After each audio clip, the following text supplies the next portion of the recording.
ശ്രീ സന്ദീപ് വാര്യർ, മറ്റൊരു ചോദ്യത്തിന് മറുപടിയായി, പ്രതിപക്ഷത്തിന്റെ മറ്റൊരു പല ചോദ്യങ്ങൾക്കും മറുപടിയായി തിരിച്ചുള്ള ചോദ്യം പ്രധാനമന്ത്രി നരേന്ദ്രമോദി ഉന്നയിക്കുകയാണ്. അതിൽ ഒരു ചോദ്യമാണ് ഈ റഫാലുമായി ബന്ധപ്പെട്ടുള്ളത്. റഫാൽ UPA വൈകിപ്പിച്ചില്ലായിരുന്നുവെങ്കിൽ സ്ഥിതി മറ്റൊന്നാകുമായിരുന്നു. അതായത് വ്യോമാക്രമണം കൂടുതൽ രൂക്ഷമാകുമായിരുന്നു, കൂടുതൽ ശക്തമായി തിരിച്ചടിക്കുവാൻ ഇന്ത്യൻ വ്യോമസേനയ്ക്ക് കഴിയുമായിരുന്നു റഫാൽ ഉണ്ടായിരുന്നുവെങ്കിൽ എന്ന സന്ദേശമാണ് അദ്ദേഹം നൽകുന്നത്. അതായത് ഇപ്പോഴത്തെ വ്യോമാക്രമണത്തിൽ അദ്ദേഹത്തിന് തന്നെ സംശയമുണ്ട്. അതിൻ്റെ പ്രതിഫലനമാണ് ഈ റഫാലുമായി ബന്ധിപ്പിക്കുന്നത് വഴി പുറത്തു വരുന്നത്. ഈ ഒരു ആരോപണവും ഇന്ന് മനീഷ് തിവാരി ഉന്നയിച്ചിട്ടുണ്ട്. ചോദ്യങ്ങൾ ചോദിക്കുമ്പോൾ അസ്വസ്ഥമാകുന്നത് ഇത്തരത്തിലുള്ള സംശയങ്ങൾ പ്രധാനമന്ത്രിക്കുള്ളത് കൊണ്ടാണോ?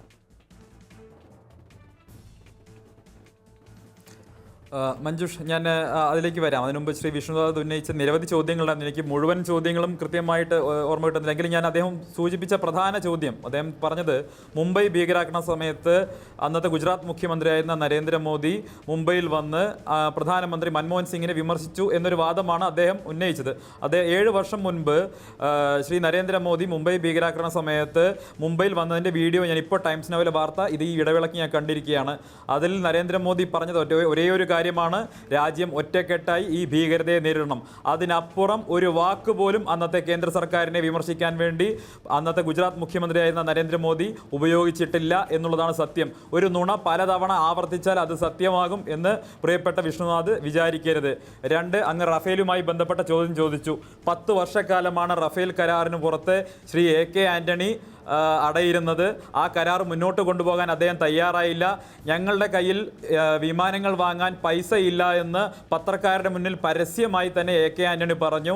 റഫേൽ ഡീൽ നടപ്പാക്കാതിരുന്നത് വാസ്തവത്തിൽ മിഷേൽ മാമയ്ക്ക് വേണ്ടിയാണോ എന്നുള്ള സംശയമാണ് ഞങ്ങൾ ന്യായമായും ഉന്നയിക്കുന്നത്. എന്തായാലും റഫേൽ ഇന്ത്യൻ വ്യോമസേനയുടെ കരുത്തു കൂട്ടാൻ കാലപ്പഴക്കം ചെന്ന MiG-21 വിമാനങ്ങൾ അടിയന്തരമായി മാറ്റേണ്ടതുണ്ടായിരുന്നു. പറക്കുന്ന ശവപ്പെട്ടികൾ എന്ന് വിളിക്കുന്ന MiG-21 വിമാനങ്ങൾ മാറ്റേണ്ടതുണ്ടായിരുന്നു.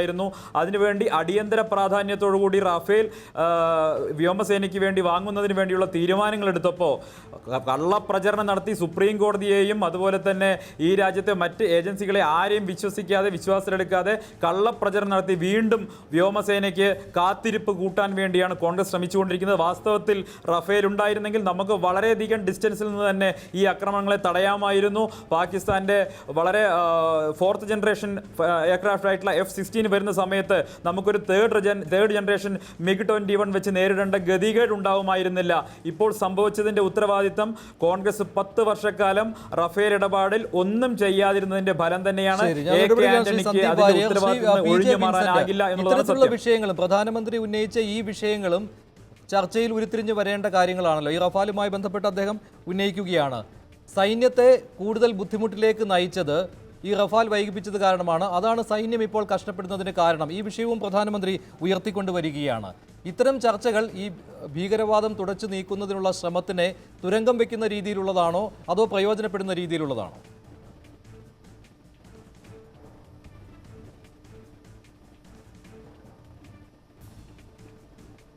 എന്നോടാണോ?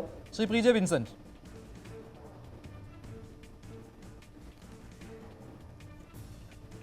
യെസ്, അല്ല, ഇത് ഇന്ത്യൻ നാവികസേനയും ഇന്ത്യൻ വ്യോമസേനയും നമ്മുടെ കരസേനയും ഒക്കെ നിരന്തരം നമ്മൾ നവീകരിച്ചുകൊണ്ടിരിക്കണം. 1990കളിൽ ഈ സോവിയറ്റ് യൂണിയൻ തകർച്ചയ്ക്ക് ശേഷം വലിയ പ്രതിസന്ധി നമുക്കുണ്ടായി. കാരണം നമ്മൾ സോവിയറ്റ് യൂണിയനെ ആശ്രയിച്ചിട്ടാണ് നമ്മുടെ മിലിറ്ററി എസ്റ്റാബ്ലിഷ്മെൻറ്റ് മുഴുവൻ നമ്മൾ വളർത്തിയെടുത്തത്. അപ്പോൾ അതിനെ നവീകരിക്കേണ്ടത് അനിവാര്യമാണ്. ആ നവീകരണ പ്രക്രിയ പരമാവധി നേരത്തെ പൂർത്തീകരിക്കുകയാണ്. അപ്പോൾ സൈന്യത്തിൻ്റെ വിവിധ ദളങ്ങൾ ആവശ്യപ്പെടുന്നതിനനുസരിച്ച് ആയുധങ്ങളും വെടിക്കോപ്പുകളും അത്യന്താധുനിക വിമാനങ്ങളും കപ്പലുകളും ഒക്കെ സമാഹരിക്കേണ്ടതുണ്ട്. പക്ഷേ അത് ചെയ്യുമ്പോൾ തന്നെ നമ്മൾ ഒരു ജനാധിപത്യ രാഷ്ട്രമെന്ന നിലയിൽ അത് ജനങ്ങളോട് ഉത്തരവാദിത്തമുള്ള ഒരു സർക്കാരാണല്ലോ. ഇതെങ്ങനെയാണ് ഒരു ആംസ് ഡീൽസിലേക്ക് എത്തുന്നത്, ആ ഡീൽ അതിൻ്റെ സ്വഭാവം എന്താണ്, അതിൻ്റെ വ്യത്യസ്ത തലങ്ങൾ എന്താണ്, ഇത് സംബന്ധിച്ച് ചർച്ച ചെയ്യാനും അത് സംബന്ധിച്ച് ചോദ്യങ്ങൾ ഉന്നയിക്കുവാനും ഒക്കെയുള്ള അവകാശം ഇന്ത്യയിലെ പ്രതിപക്ഷത്തിനുണ്ട്. അത് ഒരു ആംസ് പ്രൊക്യൂർമെൻറ്റ് നടത്തുമ്പോൾ അത് ഇന്ത്യൻ ജനതയുടെ പൈസയിൽ എടുത്തു കൊടുക്കുന്നത്. അപ്പോൾ അതിൻ്റെ കൃത്യമായ കാര്യങ്ങൾ ഇന്ത്യൻ്റെ കാരണങ്ങൾ കൊണ്ട് ചെയ്യുന്നു എന്ന് ഇന്ത്യയിലെ ജനങ്ങളോട് പറഞ്ഞു കഴിഞ്ഞാൽ, അത് കൃത്യമായി ബോധ്യപ്പെടുത്തി കഴിഞ്ഞാൽ സ്വാഭാവികമായിട്ടും അതിനകത്ത് മറ്റ് സംഘർഷങ്ങളുണ്ട്. ഇനി ഇതുണ്ടെങ്കിൽ കൂടി ഒരു ജനാധിപത്യ രാഷ്ട്രം എന്ന നിലയിൽ പലപ്പോഴും സൈന്യവുമായി ബന്ധപ്പെട്ട കാര്യങ്ങളും അല്ലാത്ത കാര്യങ്ങളും വലിയ രൂപത്തിൽ കക്ഷി രാഷ്ട്രീയത്തിൻ്റെ ഒരു സ്കാനിങ്ങിന് വിധേയമാകാറുണ്ട്. പക്ഷേ ശ്രീ പി. ജെ. വിൻസെന്റ് ഇവിടെ പ്രധാനമന്ത്രി ഇത്തരത്തിൽ ഈ റഫാൽ വിഷയം ഇവിടെ ഉന്നയിക്കുന്നത് മറ്റൊരു സംഗതി അതിനിടയിലുണ്ട്. പ്രധാനമന്ത്രി റഫാൽ വിഷയം ഉന്നയിക്കുമ്പോൾ കോൺഗ്രസ് തിരിച്ചു ചോദിക്കുന്ന ചോദ്യം, ഈ റഫാൽ ഉണ്ടായിരുന്നുവെങ്കിൽ തീവ്രത കൂടുമായിരുന്നു വ്യോമാക്രമണത്തിന് എന്ന്, അല്ലെങ്കിൽ സ്ഥിതി മറ്റൊന്നാകുമായിരുന്നു എന്ന് പ്രധാനമന്ത്രി പറയുമ്പോൾ അവിടെ ഒന്നും സംഭവിച്ചിട്ടില്ല, അത് പ്രധാനമന്ത്രിക്ക് തന്നെ അറിയാം. അതാണ് പ്രധാനമന്ത്രി ഇത്തരം വാദങ്ങൾ ഉന്നയിക്കുന്നത് എന്ന് കോൺഗ്രസ് തിരിച്ചു മറുപടി നൽകുകയാണ്. ഇത്തരമൊരു മറുപടിയാണോ പ്രതിപക്ഷ പാർട്ടികൾ നൽകേണ്ടത്? ഈ വ്യോമാക്രമണം വെറുതെയാണ്, അങ്ങനെയൊന്നും സംഭവിച്ചിട്ടില്ല എന്ന് പ്രധാനമന്ത്രിക്ക് തന്നെ അറിയാം. ആ ഒരു കുറ്റസമ്മതമാണ് ഈ റഫാൽ ഇപ്പോൾ ഉന്നയിക്കുന്നത് എന്നാണ് പ്രതിപക്ഷത്തിന്റെ ആരോപണം. അല്ല, ഈ വാദത്തിൽ ഒരു ചെറിയ പ്രശ്നമുള്ളത്, ഇപ്പോൾ നമ്മൾ അവിടെ സൈനിക ആക്രമണം നടത്തിയ സമയത്ത്, എയർ സ്ട്രൈക്ക് നടത്തിയ സമയത്ത് പറഞ്ഞത് സൈനികേതരമായ ആക്രമണമാണെന്ന് സൂചിപ്പിച്ചു. അത് വളരെ വിജയകരവുമായിരുന്നു. അതിൽ മിറാഷ് അല്ലെങ്കിൽ റാഫേലിൻ്റെ നമ്മുടെ നിലവിലുള്ള നമ്മുടെ മിറാഷ് വിമാനങ്ങളും MiG-21 എന്ന് പറയുന്നത് പഴയ MiG-21 അത് അഡ്വാൻസ്ഡ് ആയിട്ടുള്ള എയർക്രാഫ്റ്റാണ്. അതിൽ നമ്മൾ തന്നതുപോലെ ഉപയോഗിക്കുന്നതല്ല, അതിനെ പല രൂപത്തിൽ നവീകരിച്ച MiG-21 ആണ് ഉപയോഗിച്ചത്. അപ്പോൾ ഇന്ന് പാകിസ്ഥാനിലെ ഏത് ലക്ഷ്യങ്ങളെയും വളരെ ഫലപ്രദമായി അറ്റാക്ക് ചെയ്യാൻ പറ്റുന്ന ഒരു സിസ്റ്റം, ഒരു സംവിധാനം നമ്മുടെ സൈന്യത്തിലുണ്ടല്ലോ. അതുകൊണ്ടാണല്ലോ ഫലപ്രദമായിട്ട് നമുക്ക് ആക്രമിക്കാൻ സാധിച്ചത്.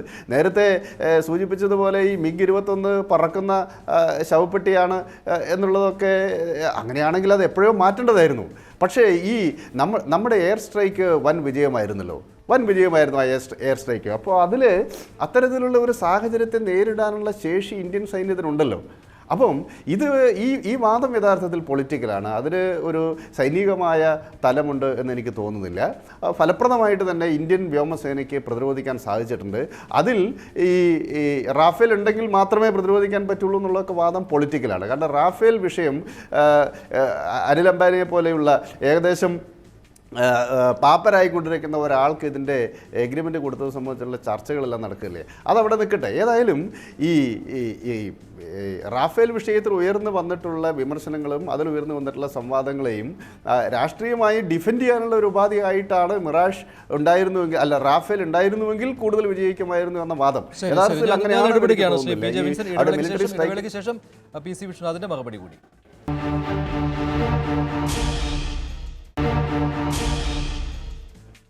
ശ്രീ പി. സി. വിഷ്ണുനാഥ്, വ്യോമസേന ഭീകര ക്യാമ്പുകൾ തകർത്തതിന് കോൺഗ്രസ് തെളിവ് ആവശ്യപ്പെട്ടിട്ടില്ല. സംശയം പ്രകടിപ്പിക്കുന്നത് പ്രധാനമന്ത്രി നരേന്ദ്രമോദി തന്നെയാണ്. റഫാൽ ഉണ്ടായിരുന്നുവെങ്കിൽ സ്ഥിതി മറ്റൊന്നാകുമായിരുന്നു എന്ന് അദ്ദേഹം പറയുന്നത് ഇതിന് തെളിവാണ്. ഇതാണ് കോൺഗ്രസിന്റെ ആരോപണം. ഈ OIC പ്രമേയം ഒരു സെക്കൻഡ്, അല്ല വിഷ്ണുനാഥിനോടാണ്, സമയം കുറവാണ്, അതുകൊണ്ടാണ് സന്ദീപ്. ഇതിനുള്ള മറുപടി ശ്രീ പി. സി. വിഷ്ണുനാഥ്, എന്തുകൊണ്ടാണ് ഇങ്ങനെ പറയുന്നത്? ഇവിടെ രണ്ടുപേരാണ് BJP-ക്കെതിരെ ഇരിക്കുന്നത്. നയതന്ത്ര നിരീക്ഷകനല്ല, കോൺഗ്രസ് നിരീക്ഷകനാണെന്ന് എനിക്ക് ഇപ്പോഴാണ് മനസ്സിലായത്. അദ്ദേഹം നിഷ്പക്ഷമായി ഇത് റഫേൽ അല്ല, അദ്ദേഹം പറഞ്ഞത് ശരിയല്ല. അദ്ദേഹം ഈ റഫേലിനെ കുറിച്ചുള്ള കാര്യങ്ങൾ പറഞ്ഞത് അദ്ദേഹം ശരിയല്ല. രാഷ്ട്രീയ പരാമർശം നടത്തിയത് ശരിയല്ല. പറഞ്ഞേ പറ്റുള്ളൂ. ഇത് മാത്രമല്ല, പറഞ്ഞിട്ടുള്ളത് പ്രധാനമന്ത്രി പറഞ്ഞത് ബുള്ളറ്റ് പ്രൂഫിന്റെ കാര്യം പറഞ്ഞിട്ടില്ലേ? 1.25 ലക്ഷം ആവശ്യപ്പെട്ടിട്ട് ഇവർ ഓർഡർ പ്ലേസ് ചെയ്തോ? ഇല്ലല്ലോ. അല്ലല്ല, സമയമില്ല.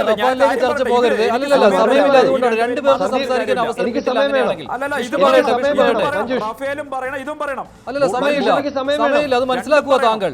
കാരണം താങ്കളുടെ വാദം വ്യക്തമായി.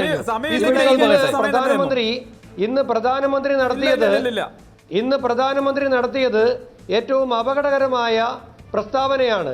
റഫേൽ ഉണ്ടായിരുന്നെങ്കിൽ എന്ന് അദ്ദേഹം പറയുമ്പോൾ ഈ ഇന്ത്യൻ സൈന്യം നടത്തിയ അഭിമാനകരമായ ഈ പോരാട്ടത്തിൽ അദ്ദേഹത്തിന് സംതൃപ്തി കുറവാണ് എന്നാണ്. എന്ന് മാത്രമല്ല, സന്ദീപ് മനസ്സിലാക്കിയിട്ടുണ്ടോ, ഇന്ന് BJP-യുടെ മറ്റൊരു കേന്ദ്രമന്ത്രി അലുവാലിയയുടെ പ്രസ്താവന വന്നിട്ടുണ്ട്. അദ്ദേഹം പറഞ്ഞത് എന്താ? ആൾനാശം ഉണ്ടാക്കുകയായിരുന്നില്ല ഞങ്ങളുടെ ലക്ഷ്യം. ഡെക്കാൻ ഹെറാൾഡ് അവരുടെ വെബ്സൈറ്റിൽ നിന്ന് ആ വാർത്ത മാറ്റി. ഞാൻ വിഷ്വൽ അടക്കം രാവിലെ കണ്ടതാണ്. അപ്പോൾ ഇവിടെ സന്ദീപ് അപകടകരമായി മറ്റൊരു പ്രസ്താവന നടത്തി. മോദി നടത്തിയ പ്രസ്താവനയുടെ ചുവട് പിടിച്ചിട്ടാണ് അദ്ദേഹം പറയുന്നത്. അദ്ദേഹം പരിതാപകരമായ അവസ്ഥ വിവരിക്കുകയാണ്. അദ്ദേഹം പറയുന്നു, 4th ജനറേഷൻ വിമാനമായി പാകിസ്ഥാൻ വരുമ്പോൾ തേർഡ് ജനറേഷൻ വിമാനമേ നമുക്കുള്ളൂ.